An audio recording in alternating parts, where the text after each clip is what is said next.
নবীদের উপর বহু অত্যাচার হয়েছে, নবীর দলের উপর অত্যাচার হয়েছে, কত নবী শহীদ হয়ে গেছে নিও ভাই।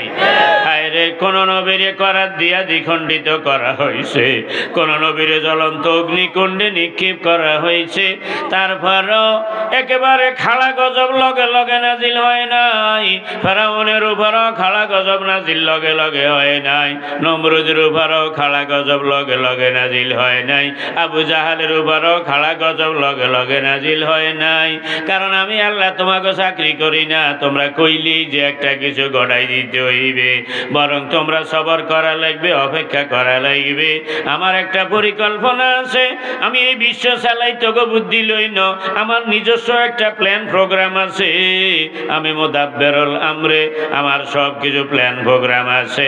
আমি যারে তারে যখন তখন ধরি না, হাব্বাতি না হইতে ধরি না। ওর কথা কয় না।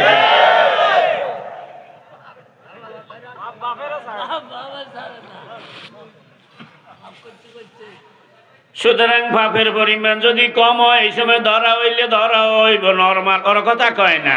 আর যখন পাপ বাতি হইব তখন ধরা হইব টাইট। ইন্না বাদশা রব্বিকা লাশাদীদ, তখন বাতরান দিয়া খাওয়ার সময় ওর পাওয়া যাইব না।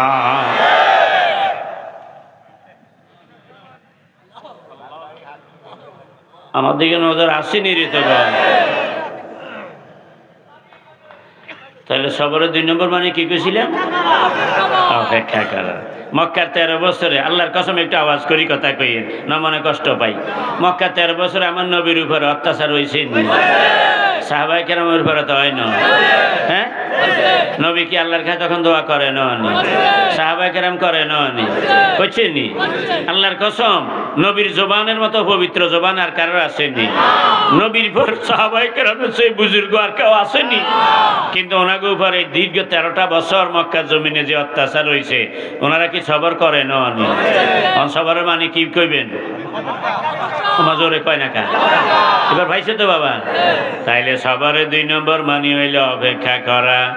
এই অপেক্ষা করার মধ্যে 2টা ফায়দা। একটা হইল যাদের নসিবে হেদায়েত নাই। কি কইছিলাম? যাদের নসিবে হেদায়েত নাই, যার গতি যত বেশি তার ক্ষতি তত বেশি। গরু গাড়ি থেকে পড়লে এমন বেশি সমস্যা হয় না, কিন্তু উড়োজাহাজ অ্যাক্সিডেন্ট হইলে আর শরীরের চিহ্ন পাওয়া যায় না। গতি যত বেশি ক্ষতি তত বেশি। সুতরাং এই যে সময় অপেক্ষা করা সবরের 2 নম্বর মানে। যদি যারা অপরাধী, এই অপরাধীদের মধ্যে যাদের নসিবে হেদায়েত নাই, তাগরে আল্লাহ ধরা দেওয়ার জন্য তাদের পাপটা বাতি হওয়া লাগে। এই জন্য পাপ বাতি হওয়া পর্যন্ত অপেক্ষা করতে হয়। এই হইল এক কারণ। দ্বিতীয় কারণ হইল মরণের আগ পর্যন্ত কেউ জানে না এই মানুষটা কি ইমানদার অবস্থায় মরবে না বেঈমান অবস্থায় মরবে। এমনও তো হতে পারে যে একটা সেরা কাফেরের আল্লাহ দয়া করিয়া মরণের আগে ঈমান আনার সুযোগ দিয়ে দিবে। এমন ঘটনা কি ইতিহাসে হাজারো আছে না নাই? ভাইও, উহুদের যুদ্ধে একজন ইহুদি, এই লোকটা কট্টর ইহুদি ছিল, কিন্তু খন্দকের যুদ্ধে যখন কাফেররা আসিয়া মদিনা ঘেরাও করে, এই সময় ওই লোকটা নবীজির কাছে আসিয়া কালেমা পড়ল আর বলল, ইয়া রাসূলুল্লাহ, আপনি অনুমতি দিলে আমি তরবারি নিয়ে সামনে আগাই। নবীজি অনুমতি দিলেন, উনি সামনে আগাইলেন। এরপরে দেখা গেল যুদ্ধ যখন শেষ হয় ওনার লাশ পড়ে আছে। সাহাবায়ে কেরাম বলেন, ইয়া রাসূলুল্লাহ, একটা লাশ পড়ে আছে, কাফেররাও তাদের লাশ হিসাবে ওরে নেয় নাই, আমাগো মধ্যেও কেউ নয়। বললেন, কে? কই যে ইহুদি গোত্রের অমুক লোক। নবীজি বললেন, তোমরা কেউ ছিলে না, সে আমার কাছে কালেমা পড়ে গিয়েছে, সুতরাং সে মুসলমান। এক ওয়াক্ত নামাজ পড়ারও সুযোগ হয় নাই, কিন্তু শহীদ হিসাবে আল্লাহর দরবারে হাজির হয়ে গেছে।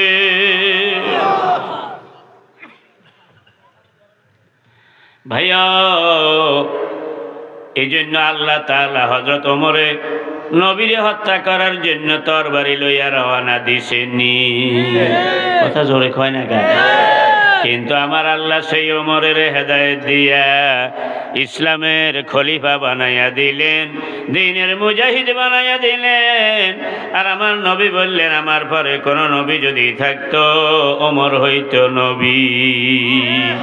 তাইলে আজকে এই দেশে মনে করেন একজন আমার ভাই অথবা আমার ভাতিজা আলেম ওলামার বিরুদ্ধে অনেক চক্রান্ত করেছে, কোরআনের সৈনিকদের উপর অনেক অত্যাচার করেছে। এই লোকটা যদি এই অবস্থায় কোরআনের দুশমন হিসাবে, আলেমের দুশমন হিসাবে মারা যায়, তাহলে তো লোকটা জাহান্নামে যাবে। আমার একটা ভাই জাহান্নামে যাওয়া, এটা কি আমার জন্য সুখের খবর না দুঃখের খবর? হাজারো অন্যায় করার পরেও যদি আল্লাহ তারে হেদায়েত দেয়, সে যদি তওবা করিয়া কোরআনের পথে আসিয়া যদি অন্তত 2টা দিনও সময় পায়, একটা দিনও সময় পায়, তাইলে আমার এই ভাইটা জান্নাতি হইয়া গেলে আপনার কোনো হিংসা আসেনি।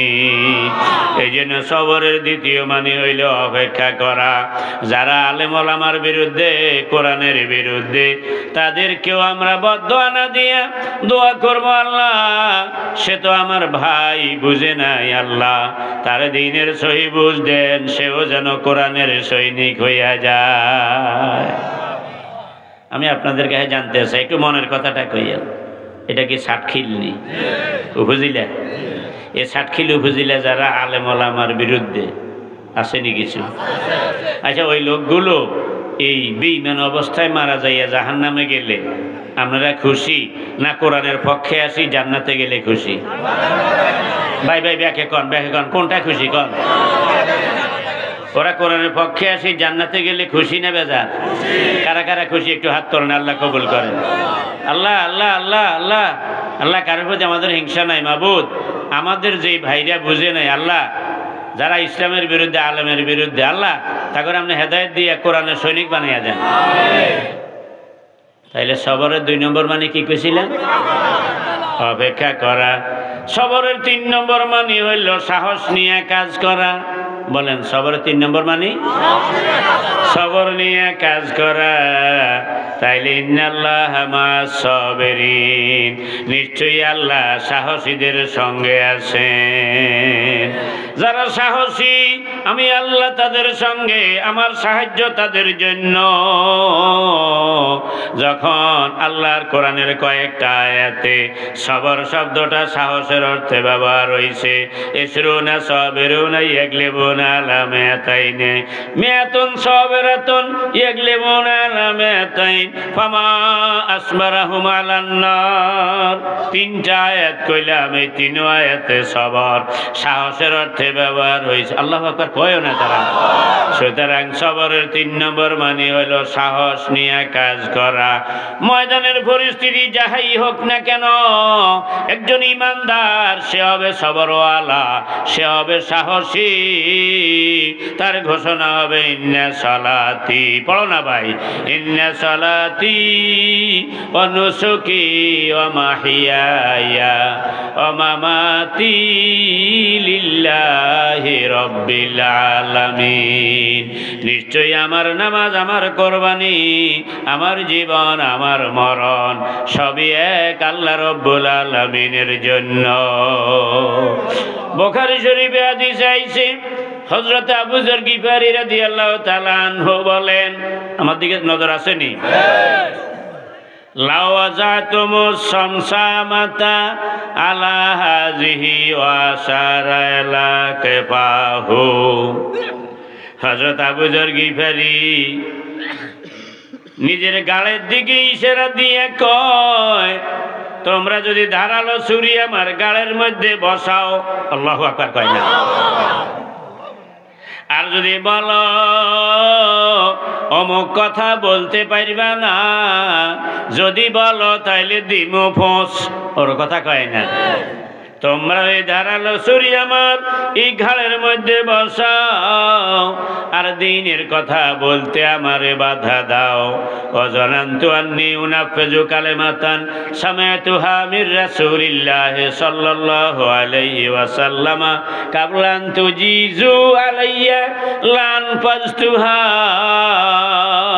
আমি আবু যর গিফারি তখন চিন্তা করে দেখব, আমি আমার নবীজি থেকে যেই কথাটা শুনেছি আর যেই কথাটা নবী থেকে শুনছি, কিন্তু তোমরা আমারে বলতে দিতে চাও না, আমি একটু ভেবে দেখবো যে আমার ঘাড়ের উপরে যেই ছুরিটা রাখছ, ছুরি দিয়ে আমার ঘাড় কাটিয়া আলাদা করার আগে আগে আমার নবী থেকে শোনা কথাটা বলে শেষ করতে পারবো কিনা চিন্তা করব। শুধু এতটুকু, যদি মনে করি আমার ঘাড়টা কেটে আলাদা করার আগে আগে নবী থেকে শোনা কথাটা বলে শেষ করতে পারবো, লান পাজতুহা, আল্লাহর কসম আমি আবু যর গিফারি ঘাড়ের মায়া আর জানের মায়া করব না, আমার নবীর কথা বলেই ছাড়ব।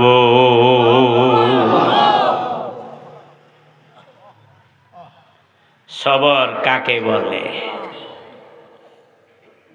যখন আসেননি আমি, তাইলে সবরের 3 নম্বর মানে কি? ব্যাকে কয় না ভাইও, বদরের ময়দানে 313 জন, গোড়া মাত্র 2টা, এমনকি 313 জনের সবার হাতে নবী একখানা তরবারিও দিতে পারেন নাই। কোন কোন মুজাহিদের হাতে শুকনা খেজুরের ডাল, কাফেরদের হইল বড় বড় তরবারি, আর নবীর সাহাবীর হাতে খেজুরের ডাল। আল্লাহু আকবার কয় না। আমার নবী বিসমিল্লাহির রহমানির রহিম কইয়া একখান খেজুরের ডাল তুলে দিলেন, এইটা নিয়ে বদরের ময়দানে গেলেন। আর পরবর্তীতে দেখা গেল বড় বড় ভারী ভারী অস্ত্র লইয়া কাফের সৈন্যরা ওই সাহাবীর দিকে আসে, ওই সাহাবীর হাতে আছে শুকনা খেজুরের ডাল খান, আর ওই সাহাবীরে আসিয়া কোপ দিবে। এমন সময় মাঝখান থেকে কে যেন এমন এক আঘাত করল ওই কাফেরের পিঠে, কাফেরটা ধড়স করে পড়ে গেল, তার গোটা শরীরে আঘাতের চিহ্ন। যুদ্ধ যখন শেষ হয় সাহাবী নবীর কাছে এই কথা বললেন, ইয়া রাসূলুল্লাহ, দেখলাম না, বুঝলাম না, সাদা পোশাকের একজন লোক এসে যেই কাফেরটা হেভি অস্ত্র লইয়া আমার আক্রমণ করতে আইলো, তার উপরে এমন ভাবে আঘাত করলো কাফেরের ধরাশায়ী করে দিল। লোকটারে চিনলাম না ইয়া রাসূলুল্লাহ, সাদা পোশাকধারী। নবীজি বলেন, ওই লোকের চিনবা কেমনে? ওই লোক তো আল্লাহর ফেরেশতা।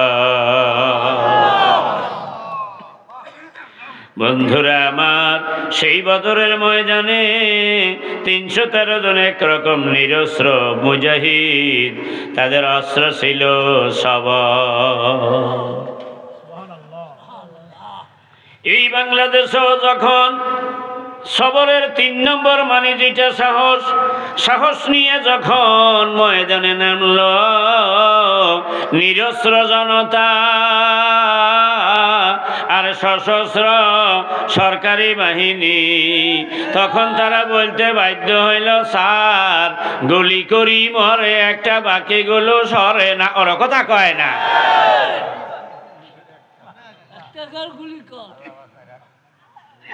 ইন্নাল্লাহ ওর কয় না ব্যাকে ইন্নাল্লাহ মা সাবিরিন, নিশ্চয়ই আল্লাহ সাহসীদের সঙ্গে। ওমা জোরে কয় না, নিশ্চয়ই আল্লাহ। এসরুনা সবেরুনা ইয়াগলিবুনা আলা মিয়াতাইন। আমার আল্লাহ কয় 20 জন সবরওয়ালা যদি ময়দানে দাঁড়াইতে পারো 200 জন কাফেরের উপর বিজয় লাভ করবে। সারা জীবন শুনিয়ে আইছেন সবর মানে ধৈর্য ধরা। কেউ থাপ্পড় একটা মারলে চুপ করিয়া থাক, এটার নাম বুঝছেন সবর। সবরে যে 3 নম্বর মানে সাহস নিয়ে কাজ করা, সেটা বুঝেন না। যদিও কাফেরেরা মারে আর আমি সবর মানে ধৈর্য, আমি চুপ করিয়া রইলাম, তাইলে বিজয় কেমনে আসবে? সুতরাং সবর মানে এখানে সাহস। আল্লাহু আকবার কইতেন। কয়টা গেল? আর আছে কয়টা? একটা। 4 নম্বর হইল বন্দী হওয়া। কি হওয়া? সবরের 4 নম্বর মানে হইল অ্যারেস্ট হওয়া, বন্দী হওয়া। যদি নাকি আল্লাহর সাহায্য পাইতে হয়, প্রয়োজনে কারাগারে যাব, প্রয়োজনে জেলখানায় যাব, বন্দী হব, কিন্তু বাতিলের সঙ্গে আপোষ করব না। এই যদি হয় সিদ্ধান্ত, তাইলে ইন্নাল্লাহা মা'আস সাবিরিন, দিনের সৈনিক যারা কারাগারে বন্দী, নিঃসন্দেহে আমি আল্লাহ তাদের সঙ্গে আছি। বলবেন হুজুর সবরের মানে যে বন্দী হওয়া, এটা পাইলেন কোথায়? ভাইও খোলো বুখারী শরীফ জেলদাসানি কিতাবুল মাগাজি, হযরতে খুবাইব রাদিয়াল্লাহু তাআলা আনহুর শাহাদাতের হাদিসটা বাইর করো। বুখারী শরীফেই পাইবা সবর মানে যে বন্দী হওয়া। সুবহানাল্লাহ। কোতালা খুবাইব সাবরান, খুবাইব রাদিয়াল্লাহু তাআলা আনহুকে শহীদ করা হলো সবর অবস্থায়, বন্দী অবস্থায়। সবরের 4 নম্বর মানে হইল বন্দী হওয়া। সুতরাং যদি বন্দী হওয়াটারে ভয় করো, জেলে যাওয়াটারে যদি ভয় করো, সাহায্য আমার পাইবা না, পাইবা না। কত নবী কারাগারে ছিলেন। হযরত ইউসুফের কারাগারের কাহিনী তো আমার আগেই আলোচনা হইল। এরপরে আমার নবীও তো 3টি বছর মক্কার সেবা বিতলেবে বন্দী জীবন কাটাইলেন। আর এই শাইখুল হিন্দ মাহমুদুল হাসান দেওবন্দি রহমতুল্লাহ আলাইহি যখন ব্রিটিশেরা ওনারে বন্দি করিয়া মাল্টা দ্বীপে বন্দি করে, কোথায় কোথায়? আমাগো দেশে আগের মুরব্বীরা কালাহিন্যা কইতো, সেইটাই হলো মাল্টা দ্বীপ। ভূমধ্য সাগরের মাঝখানে দাগী আসামিদের মাঝে আল্লাহর এই বড় বুজুর্গ বান্দা, আল্লাহর ওলি, এত বিরাট আলেম, ওনার নিয়ে সেই ওই দাগী আসামি চোর ডাকাতদের সঙ্গে ভূমধ্য সাগরের মাঝখানে জেগে উঠা মাল্টা দ্বীপে বন্দি করলো। আর আমার আল্লাহর হিকমত ছিল, বড় বড় চোর ডাকাত যেখানে, বড় একজন ওলি দিয়ে নিতে হবে সেখানে, তার মাধ্যমে ডাকাতেরা হবে দিনের সৈনিক। বহু কারাগারের মধ্যে আল্লাহর ওলিরা যখন কারাগারে গেছে, কারাগারের বহু চোর ডাকাত ওই তাদের বুজুর্গি দেখিয়া তারা সেখানে ঈমান আনিয়া তারা দিনের সৈনিক হইয়া বাহির হইছে। সেই ভূমধ্য সাগরের মাঝখানে যেখানে শাইখুল হিন্দ হুসাইন আহমদ মাদানী রহমতুল্লাহ, মাহমুদুল হাসান দেওবন্দি রহমতুল্লাহ আলাইহিকে ব্রিটিশরা বন্দী করল, সেই মাল্টা দ্বীপ এখন আলাদা একটা রাষ্ট্র হয়েছে, যেই রাষ্ট্রের রাজধানী হইল ভেলেত্তা। সেখানেও 15% জন এখন মুসলমান। সুতরাং সবরের 4 নম্বর মানে হলো বন্দী হওয়া। আর ইন্নাল্লাহা মা'আস সাবিরিন, এটা সবরের যে 4 মানিতে। সুবহানাল্লাহ। সারা জীবন শুধু একটাই ধরছেন, সবর মানে ধৈর্য ধারণ করা, তাইলে আরো যে 3টা মানি সেটা যাইবে কোথায়? এবার আমি জানতে চাই, সকল অর্থে কি আমরা আল্লাহর সবরওয়ালা বান্দা হইতে রাজি কিনা? এরপরে আমার আল্লাহ বলছেন আস্তাইনু বিস-সাবরি ওয়াস-সালাহ, সাহায্য চাও সবর এবং সালাতের মাধ্যমে। 2 নম্বর হইল সালাত। কিও? সালাত। সালাত শব্দটারও এক মানে, আসল মানে হইল দোয়া। কিয়া? আরো জোরে কোন? তাইলে 1 নম্বরে কইলাম দোয়া, 2 নম্বরে সালাত মানে নামাজ। কিয়া? 3 নম্বরে সালাত মানে দুরূদ শরীফ, 4 নম্বরে সালাত মানে ইস্তেগফার, 5 নম্বরে সালাত মানে রহমত। তাইলে সালাত শব্দের 5টা মানি পাইলাম। ওয়াস্তাইনু বিসসবরি ওয়াসসালাহ, বান্দারে সাহায্য যদি পাইতে চাও তাইলে সবর লাগবে আর সালাত লাগবে। তোমার কাছে যদি সবর আর সালাত থাকে তোমার জন্য আমার সাহায্য আছে, তোমার কাছে যদি সবর আর সালাত না থাকে তোমার জন্য আমার সাহায্য নাই।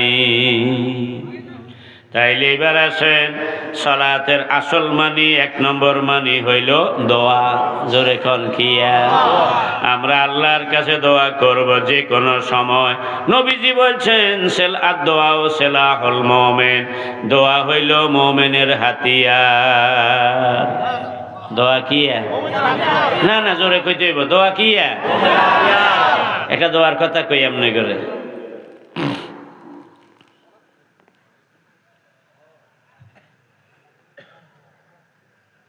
জেলখানায় তো বরাবর 100 দিন ছিলাম আমি লক্ষ্মীপুর জেলে। আল্লাহ, লক্ষ্মীপুর জেলে আবার জুমার নামাজ হইতো তখন, এখন কেটা জানি না। তারপর জুমা পড়াইতাম আমি, জুমার আগে বয়ান করতাম।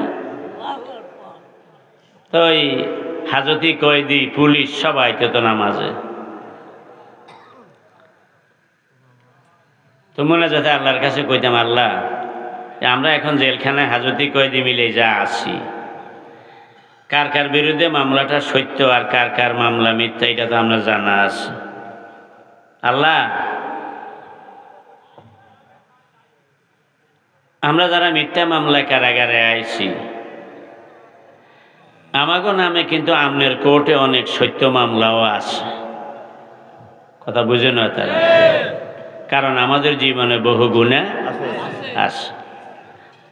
তো মনে আছে আল্লাহর কাছে কইতাম সবাই মিলি, আল্লাহ এই মিথ্যা মামলায় যখন একবার জেলে আইছি, আল্লাহ আমনের কাছে আমাগো বিরুদ্ধে সত্য মামলা যেগুলি ওইগুলিতে আমাগরে আর জেলে নিয়েন না। আপনি কবার নিবেন জেলে? আল্লাহ গো, মিথ্যা মামলায় জেলে আসা এইটা আমাগো বিরুদ্ধে আমনের আদালতে যেই মামলাগুলো আছে ওই মামলাগুলো থেকে খালাসের উসিলা হিসাবে আপনি কবুল করেন। আল্লাহর কাছেই দোয়া করতাম। আল্লাহ আমারে প্রথম হজে নিয়েছে 1999 সনে, দ্বিতীয়বার হজে গেলাম 2017 সনে। নোয়াখালী ইসলামিয়া আলিয়া মাদ্রাসা চিনেননি আমরা কেউ? সোনাপুর। আমি এখন লক্ষ্মীপুর আছি 2003-এ। এর আগে আমি নোয়াখালী কারামতিয়া ভাইস প্রিন্সিপাল ছিলাম। আর মান আব্দুল হান্নান সাহেব হুজুর ইসলামিয়ার ভাইস প্রিন্সিপাল ছিল। তো আমি কারামতিয়া ভাইস প্রিন্সিপাল, উনি ইসলামিয়া ভাইস প্রিন্সিপাল। 2017 সনে যখন আমি হজে গেলাম, আমার মক্কা শরীফে এক লোকে বলল যে ইসলামিয়ার নায়েব সাহেব হুজুরও আইসে হজে।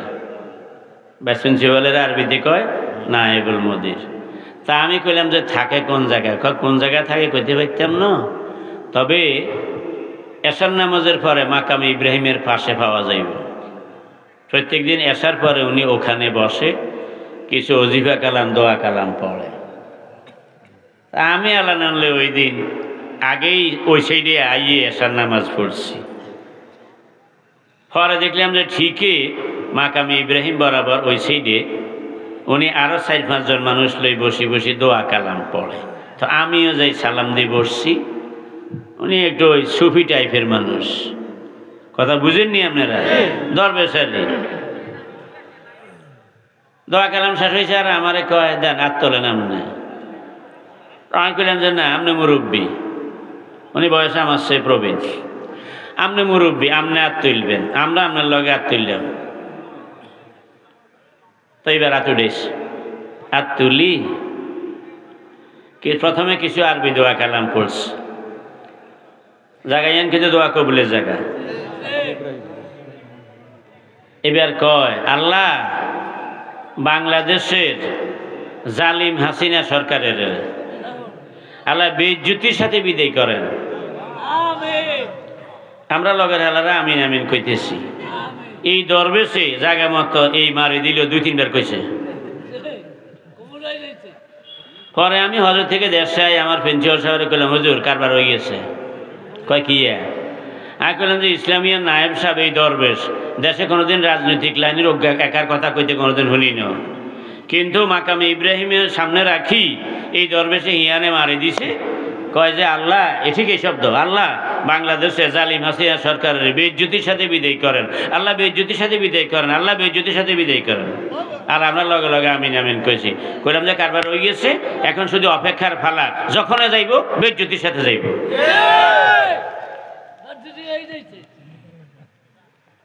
দোয়ায় কাম হয়নি না ভাই? আল্লাহর কসম একটু জোরে ক, দোয়ায় কাম হয়নি? জাগ মতো আর সময় মতো মাইতে হইলে সারেনি, দিছে মারি দরবেশ।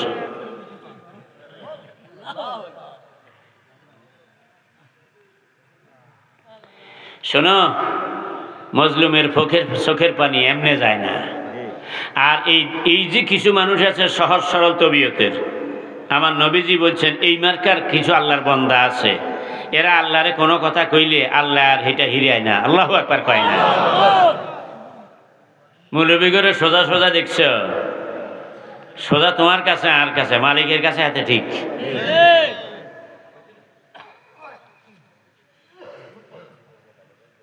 তাইলে সলাতের এক নম্বর মানে কি? দোয়া। বড় জোরে কয় না? সবসময় আল্লাহর কাছে দোয়া করবো, রাজি আছি নি? হ্যাঁ, দোয়ার মধ্যে কোনো কমতি হইতে না। মনে রাখবেন, হাদিস শরীফে আছে ইমানদারের সব জায়েজ দোয়া কবুল হয়। সুবহানাল্লাহ কয় না? না সবাই কইতে হবে, বলেন ইমানদারের সব জায়েজ দোয়া কবুল হয়। কি কইছি আবার কন? আবার কন কি কইছিলাম? ইমানদারের সব জায়েজ দোয়া কবুল হয়। আপনি কইবেন হুজুর গতবার আর হইতে কুরিয়াটা নিলে টাকা জমা দিছি, মসজিদের হাফেজ সাহেবের আনি দাওয়াত দিয়ে খাওয়াইছি, দোয়া করাইছি, মরক দোয়া করি খাওয়াইছি, আবার হাদিয়াও দিছি 1000। আর হুদগা যাইতে পারে না। আর আপনি কোন সব জায়েজ দোয়া কবুল হয়, কুরিয়া যান কি না জায়েজ নি? এরকম বেজাল আসেনি? মাতো না যদিও আপনারা কন না, কিন্তু বিতেজন গুতা গুতি আছে এটাই জানি। আমাদের নজর আসেনি? শুনেন, আল্লাহ নবী বলছেন দোয়া কবুল কেমন তোরা জানোস না তো? একটা হইলে বন্দায় যখন যেটা চায় আল্লাহ তখনই সেটা দিয়ে দেওয়া, এই হলো এক রকমের দোয়া কবুল। খেয়াল থাকবো নি? 2, বন্দায় যখন চাইছে আল্লাহ তখন দেয় না, পরে দিছে, এই হলো দ্বিতীয় প্রকার। 3, বন্দায় যেটা চাইছে আল্লাহ এইটা দেয় না, দিছে আরেকটা। কটা গেল? 3। 4 নম্বর, বন্দায় যেটা চাইছে যখন চাইছে তখনও দেয় না, পরেও দেয় না, যেটা চাইছে ওইটাও দেয় না, আরেকটাও দেয় না। না দিয়া বন্দার গুনার কারণে বন্দার উপর আল্লাহর গজব নাজিল হওয়ার ছিল। কি নাজিল হওয়ার ছিল? তো জোরে কয় না তারা? আল্লাহর গজব নাজিল হওয়ার ছিল। কিন্তু আল্লাহ তাআলা বন্দার ওই যে দোয়াটা, ওই দোয়াটা কবুল করিয়া যেইটা চাইছে এইটা না দিয়া তার উপরে গজব না দিলেই তো, যে গজবটা আল্লাহ সরাইয়া নিয়ে গেছে। বন্দায় তো কইতে হইতো না যে তার উপরে গজব না দিলে অন্য আসছিল। কটা গেল? কথা কয় না কা? 5 নম্বর নবীজি বলেন এই 4 নম্বর পর্যন্ত যা বলা হয়েছে কোনো লাইনে আল্লাহ তারে দেয় না, না দিয়া আখিরাতের জন্য রাখি দিছে। হাসর ময়দানে যখন এই বন্দা আল্লাহর কাছে হাজির হইব তখন আল্লাহ কইবে, এই বান্দা এই যে নেকের পাহাড় দেখো এগুলো তোমার। সুবহানাল্লাহ কয় না? কোরআন শরীফে আছে ইয়াউমা ইয়াতাযাক্কারুল ইনসানু মা সাআ। বান্দা দুনিয়াতে যা করে সব হাসরের দিন মনে পড়বে, একটাও তখন এখন ভুলে গেছে অনেক কিছু, কিন্তু হাসরের ময়দানে ওই ভুলিয়ে নেটাও মনে পড়বে। আল্লাহু আকবার কয় না? অনেক বান্দায় কইবে, আল্লাহ আমি তো এত বুজুর্গ আছিলাম না, আমি তো এত বুজুর্গ আছিলাম না, এত নেকামাল তো আমি করি না, এই বিশাল নেকের পাহাড় আমার হয় কেমনে? আল্লাহ তাআলা বলবেন, তুমি অমুক সময় আমার কাছে অমুক দোয়া করছিলেনি? হয় আল্লাহ করছিলাম। তো এই দোয়াটা যেটা চাইছিলে হাইছনি, হাইম কত আপনি কি দিছেননি? ওর মাতাও না। আচ্ছা অমুক সময় অমুক ব্যাপারে দোয়া করছিলেনি? হয় করছিলাম। তো হাইছনি, হাইম কত দিছেননি? ওর কথা কয় না।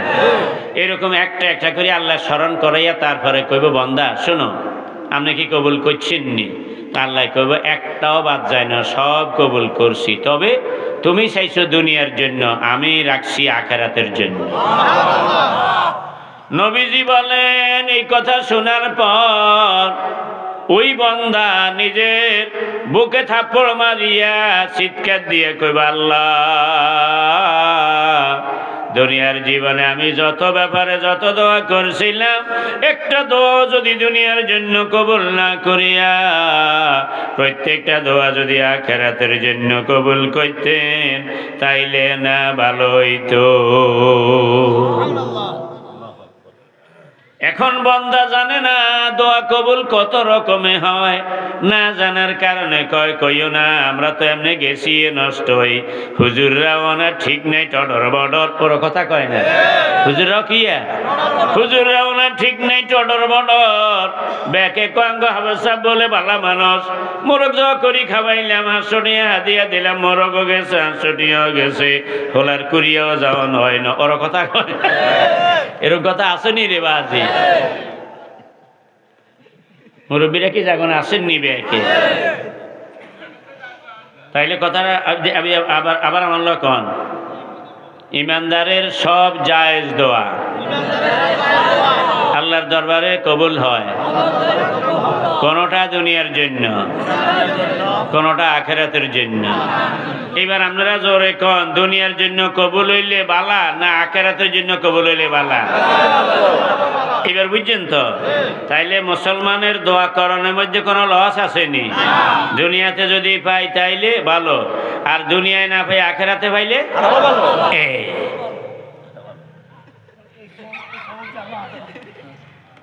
তাইলে দোয়া করতে আর কোনো কার্পণ্য করব। আমি মাঝে মাঝে হাসি, আমরা ব্যাকে মনে যা দিত হাতে সোঁদার মতো এমনি থাকে। আপনাকে কি আর কথা কই না, আমরা সেইদিকে এখানে বেদ দফ আছে কিছু ব্যাকে মনে দেয় হাতে না থাকে টাউট কোনানের। আহা, মানে দোয়া করতে হাইলিয়ে লাভ, ওর কথা কয় না। যত দোয়া করন যায় তত লাভ। তাহলে সালাতের এক নম্বর মানে কি? ওয়াস্তাঈনু বিস-সাবরি ওয়াস-সালাত। সালাতে দুই নম্বর মানে নামাজ। জোরে কয় না, আরো জোরে।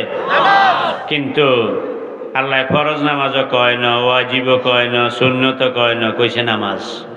ওয়াস্তাঈনু বিস-সাবরি ওয়াস-সালাত। রে সালাত, নামাজ, নামাজ, আল্লাহু আকবার। কেমনে বুঝাইতাম, কেমনে বুঝাইতাম? আল্লাহর কসম, আল্লাহর কসম, কালেমার পরে নামাজের মতো দামি আর কিছু নেই। কোরআন শরীফ খোলো না, আল্লাহ কি কয়? আল্লাযী ইয়ারাকা হিনা তাকুমু ওয়া তাকাল্লুবাকা ফিস-সাজিদিন। বান্দারে, নামাজের জামাতে যখন তুমি দাঁড়াও, অন্যান্য মুসল্লিদের সঙ্গে তোমার রুকু সিজদায় ওঠা নামা, আমি রব্বুল আলামিন পুরো সময় তোর দিকে চাইয়া থাকি। বুখারী শরীফের হাদিসে আইছে, নবীজি বলছেন, বান্দা যখন নামাজে দাঁড়ায়, আল্লাহ কুদরতি ভাবে নামাজের সামনে আসিয়া যায়। আপনারা কি আল্লাহর কথা, নবীর কথা বিশ্বাস করেন? মুসলিম শরীফের হাদিসে আইছে, নবীজি বলেন, বান্দা সিজদায় গেলে আল্লাহর যত কাছে পৌঁছে, জীবনে আর কখনো মাওলার এত কাছে যাইতে পারে না। বলবেন কেমনে? ভাইও, বান্দা যখন নামাজের নিয়ত করে, আমার আল্লাহ বন্দার সেজদার জায়গায় কুদরতি ভাবে হাজির হইয়া যায়। আমার আপনার কপাল মাওলার কুদরতি কদমের উপর পড়ে। আল্লাহু আকবার কয়। আর বুখারী মুসলিমে হাদিস আইছে আমার নবী কয় সিজদাতুন ওয়াহিদাতুন খায়রুম মিনাদ দুনিয়া ওয়া মা ফিহা।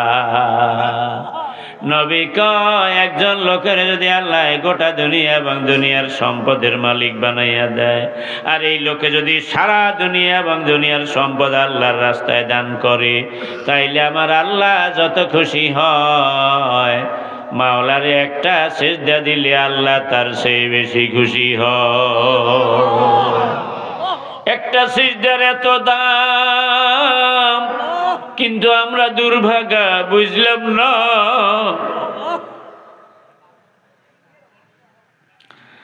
হাম্বলি মাযহাবের ইমাম আহমদ ইবনে হাম্বল রাহমাতুল্লাহ আলাইহি আস-সালাত নামে একখান কিতাব লিখছেন। ওই কিতাবের মধ্যে লেখে সালামের মাসালা হইল কারুর লগে দেখা হইলে পরে কালাম আগে সালাম। কি কথা কয় না কেন? পরে কালাম আগে সালাম। কিন্তু নামাজের জামাত যখন শুরু হয়, ইমাম মুক্তাদি সবার লগে সবার দেখা হয়, হয়নি?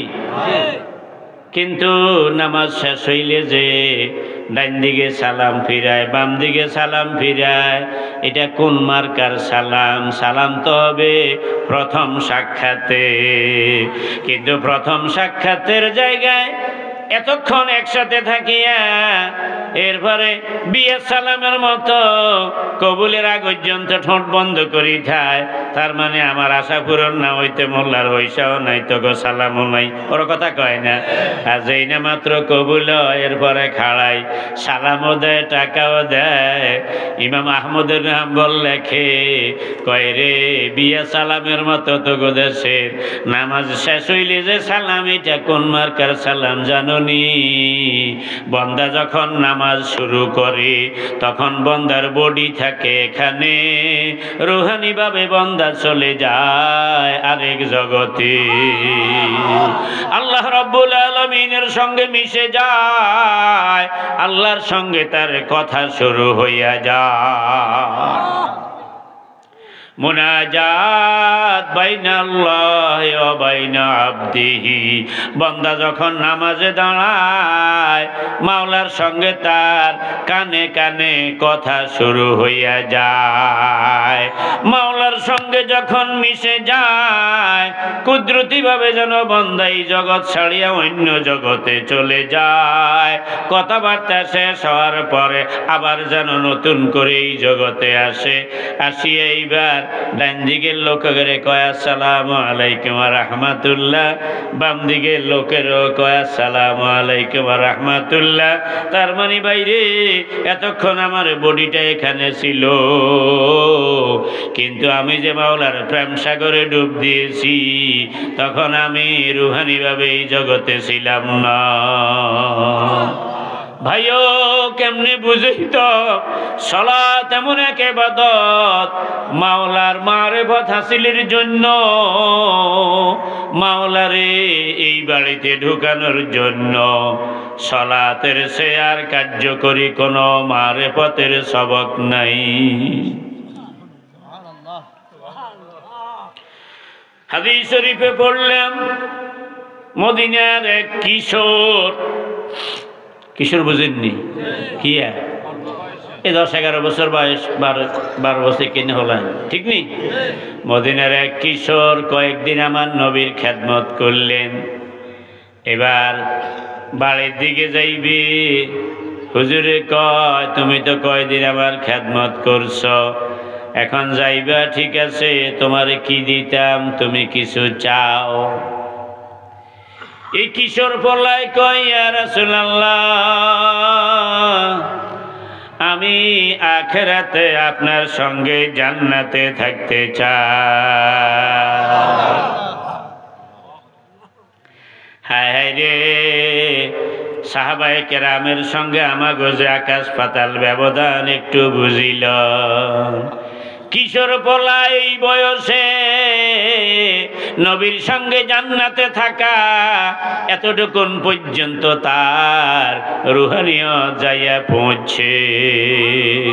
আর আমরা নানা হইলাম, দাদা হইলাম, এখনো পর্যন্ত নবীর সঙ্গে জান্নাতে যাওয়ার জন্য আমার কি দরকার, এই পেরেশানি এখনো আসলো না। কথা সত্য কিনা বলেন? এই কারণেই জামাতে ইসলামের প্রতিষ্ঠাতা আমির, মুজাহিদে আজম, মুফাক্কিরে আলম, মুজতাহিদে জামান আল্লামা মাওলানা সাইয়্যিদ আবুল আলা মওদুদী রহমাতুল্লাহ আলাইহি তাফসীর, তার লেখা তাফসীর তাফহিমুল কোরআনে লেখেন, আল্লাহর নবীর একজন সাহাবীও জাহান্নামে যাবেন না। নবী প্রত্যেক সাহাবী মাগফুর এবং মাজুর বেআজরে আযীম। নবীর প্রত্যেক সাহাবী ক্ষমাপ্রাপ্ত এবং বড় রকমের পুরস্কার নিয়ে জান্নাতে হাজির হবে। কারণ সাহাবীদের রুহানিয়ত, তাদের ঈমানি শক্তি, তাদের আখিরাতের চিন্তা, আল্লাহ এবং নবীর সঙ্গে তাদের প্রেম আর ভালোবাসা, এটার সঙ্গে দুনিয়ার কারোর তুলনা চলবে না। সেই কিশোর সাহাবী যখন এই কথা কয়, আমার নবী কয় ওয়ালাকিন আইনি বিকাসরাতি সুজুদ। ও আমার কিশোর সাহাবী, তুমি যেটা চাইছো আমার সঙ্গে আখিরাতে জান্নাতি হওয়ার জন্য, এ ব্যাপারে তুমি আমারে সহযোগিতা করা লাগবে। আমি একলা হইলে পারবো না, তোমারও হেল্প লাগবে। আর সেই হেল্পটা হইল আল্লাহরে বেশি বেশি সিজদা দেওয়ার মাধ্যমে। তুমি বেশি বেশি নামাজ আদায় করবা, তাইলে তোমারে আমার সঙ্গে জান্নাতে রাখাটা আমার জন্য সহজ হবে। ভাইও আমার আলোচনার বাড়াবো না, একটু দয়া করে আমারে বলেন, আমরা কি জান্নাতে নবীজির সঙ্গী হইতে চাই কিনা? কার কার মনে চায় একটু হাত তোলেন। নারায়ে তাকবীর, নারায়ে তাকবীর। বলেন ইয়া আল্লাহ, আমাদের সবাইকে নবীজির সঙ্গী হিসেবে জান্নাতের মেহমান বানাইয়া নেন। ইয়া আল্লাহ, আমাদের দরখাস্ত মঞ্জুর করেন। আমিন ইয়া রাব্বাল আলামিন। সম্মানিত হাজিরিন, আর কথা বাড়াবো না। সিজদার পরিমাণ বাড়াইতে হবে। তার মানে ফরজ, ওয়াজিব, সুন্নত, নফল সব রকমের নামাজ আমরা আদায় করব, কোনো নামাজ বাদ দেব না। আচ্ছা, বুড়ারা একটু কনসে এরে কেড়ে উঠছে গা, তোবা তোবা। আমনে করে ছোটকালে ওস্তাদেরা যে পড়াইছে, এশার নামাজ কত রাকাত কইছে? মাজরে কয় না। জোহরের নামাজ কয় রাকাত কইছে? 12 রাকাত। এই জোহর নামাজ 12 রাকাতের মধ্যে নফল আসেনি 2 রাকাত। এশার নামাজ 15 রাকাতের মধ্যে নফল আসেনি 2 রাকাত। তো নফল তো নফল, হিটার হিটার লগে যোগ করছে কীর্ত। শুনেন, আগেকার আলেমরা আহারে এলেমে আমলে আমাদের সেই অনেক অনেক শক্ত ছিলেন। আমরা এই জমানার যারা ডোল দেখছেন নি আপনারা, আমার কথা হতো কয় না।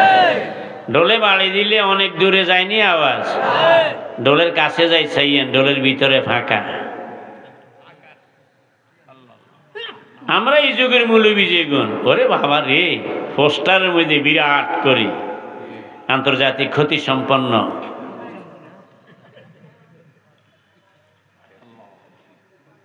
কিন্তু আগের আলেমদের এলেমের আমলের কানি কোনাও নাই আমাদের মধ্যে।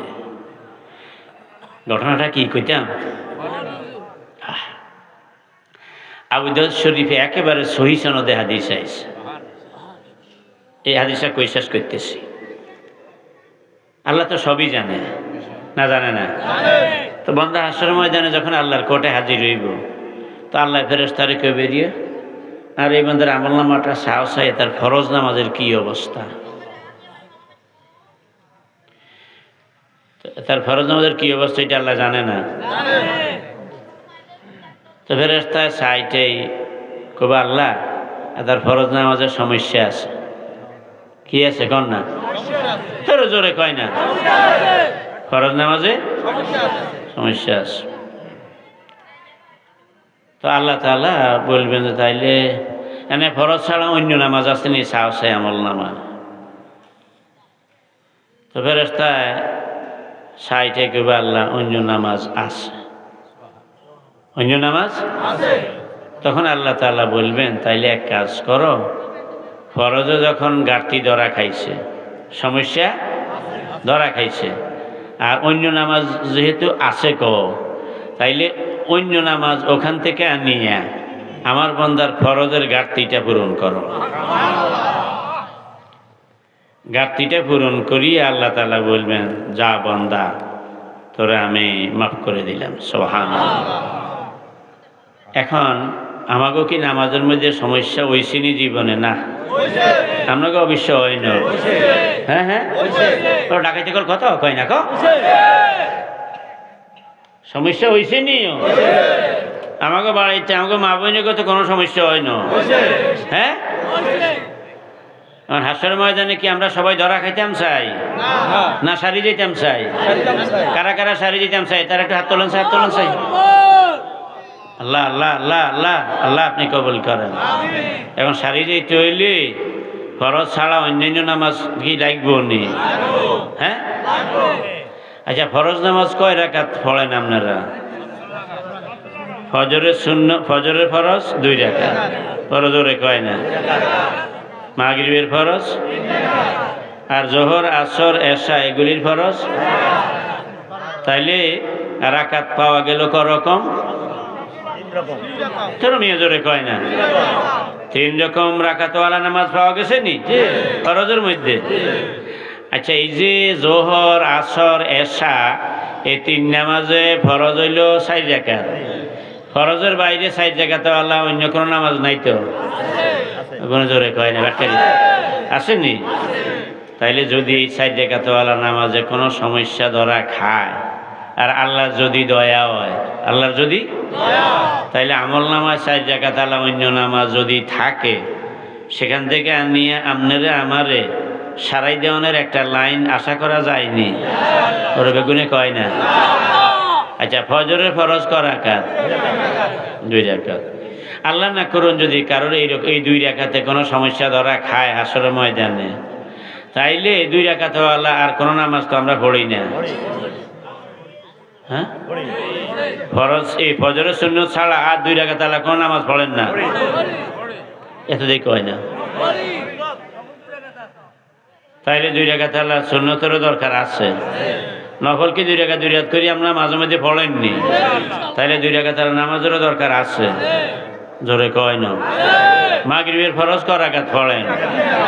যে আল্লাহ না করুক যদি কারোর মাগরিবের ফরজ লই যদি ধরা খায় হাসরের ময়দানে, তাইলে মাগরিবের ফরজ তো 3 রাকাত, এরকম 3 রাকাতওয়ালা নামাজ তো আর কোনো নামাজ নাই।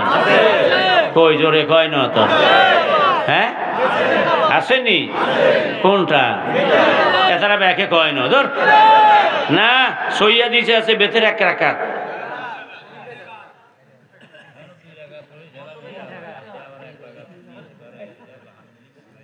রে হই রে বুঝতে হইলে জুনিয়া ধরি লাগছে, তোকে কপালে আগুন লেগছে।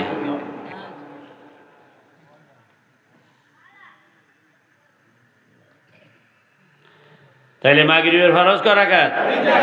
বেতের নামাজ। আর জীবনে বেতের 1 রাকাত কইবেন?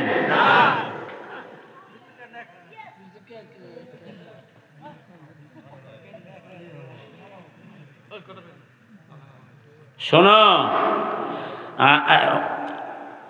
আল্লাহ এখনো ইসমাইলের বাঁচাই রাখছে।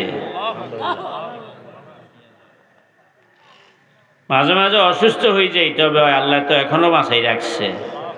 মনে রাখিও, আমি আল্লাহরে সাক্ষী রাখি বলি যাই, তোমরা নিজেরা বেশি বুঝার চেষ্টা করিও না। আমি আলহামদুলিল্লাহ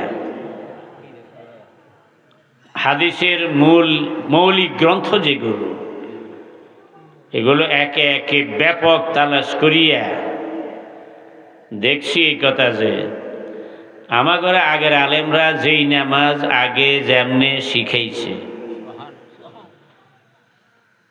আল্লাহর নবী এবং সাহাবায়ে কেরামের আমলকে সামনে রাখলে ওইটার চেয়ে উন্নত আর কোনো পদ্ধতি নাই। আল্লাহ আপনি সাক্ষী থাকেন, আমি এই এলাকার মানুষের জানাই গেলাম।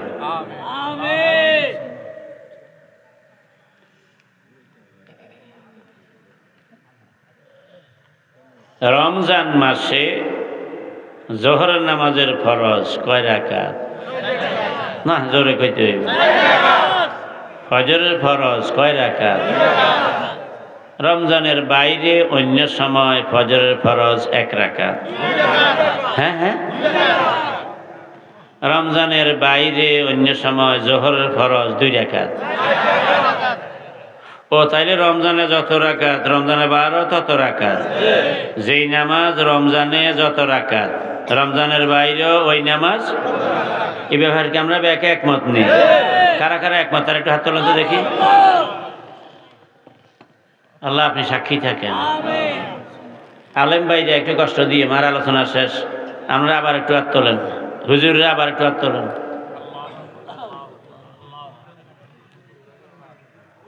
আলহামদুলিল্লাহ। আমি অধম শেহাসাত্তার বাইরেও যতগুলো হাদিস গ্রন্থ আছে 25-26টা মূলধারার হাদিসের কিতাব চাইছি। আলহামদুলিল্লাহ, আমি কোনো হাদিসের কিতাবে এই পর্যন্ত এই মর্মে একটা সহিহ হাদিস অথবা হাসান অথবা জয়ীফ, এমনকি একটা মওযু হাদিসও পাইন যে নবীর সাহাবীরা অথবা তাবেঈরা অথবা তাবেঈরা রমজানে তারাবির পরে বেতের নামাজ, এটা আমরা কি জমাতে পড়েননি? আমার কথা কয় না। নবীও রমজানে তারাবির পরে বেতের জামাতে পড়ছে, হাদিসে আছে। সাহাবায়ে কেরাম রমজানে তারাবির পরে বেতের জামাতে পড়ছেন, অনেক হাদিসে আছে। তাবেঈরাও পড়ছেন, তাবেঈরাও পড়ছেন। আজ পর্যন্ত পৃথিবীতে রমজানে তারাবির পরে বেতের জামাতে পড়া হয়নি? কিন্তু আমি আজ পর্যন্ত হাদিসের এতগুলো কিতাবপত্র একেবারে হাদিস গ্রন্থ যখন থেকে লেখা শুরু হয়েছে সেই আমলের দড়ি হাদিসের কিতাবগুলো একসাথ করছি, একসাথ করি। একটা হাদিসও সহিত পাইলাম না, হাসানও পাইলাম না, জয়ীফও পাইলাম না, মওযু জাল, এই জালও একটা হাদিসও হয় না যে ওনারা তারাবির পরে 1 রাকাত বেতের জামাতে পড়ছেন। একটা জাল হাদিসও পাই না, বরং তারাবির পরে বেতের জামাতে পড়ছেন এটা পাইছি, এবং 3 রাকাত পড়ছেন বেতের, এইটাই পাইছি। ওরা কথা কয় না। আলেম ভাইরা কথা বুঝতে পারছেন আপনি? তাইলে নবীর জমানা থেকে আরম্ভ করে রমজানে তারাবির পরে বেতের জামাতে পড়া হইল করাকাত, আর সেই পুরা 1400 বছরের উম্মতের ইজমাই আমলের বাদ দিয়ে এখন সহিহ হাদিসে আছে বেতের 1 রাকাত, হ্যাঁ শেষ রাতে তো হাতে তারাবির হরে আসতে আন্ডা দেয়, হাতে বেতেরা জমাতে হয় না। হাতে কার কাছে বই আছে, বইয়ের মধ্যে আছে নির্বাচিত 1000 হাদিস, জিগে লিখছে হিগে আরেক টাউট।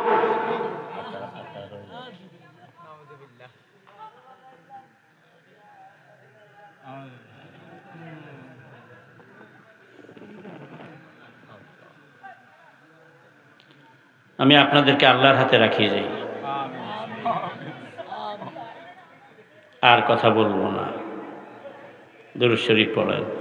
আল্লাহুম্মা সাল্লি আলা সাইয়্যিদিনা ওয়া নাবিয়িনা وشفيعنا وحبيبنا ومولانا محمد صلى الله عليه وعلى آله وأصحابه وبارك وسلم بلغ العلا بكماله كشف الدجى بجماله حسنت جميع خصاله صلوا عليه وآله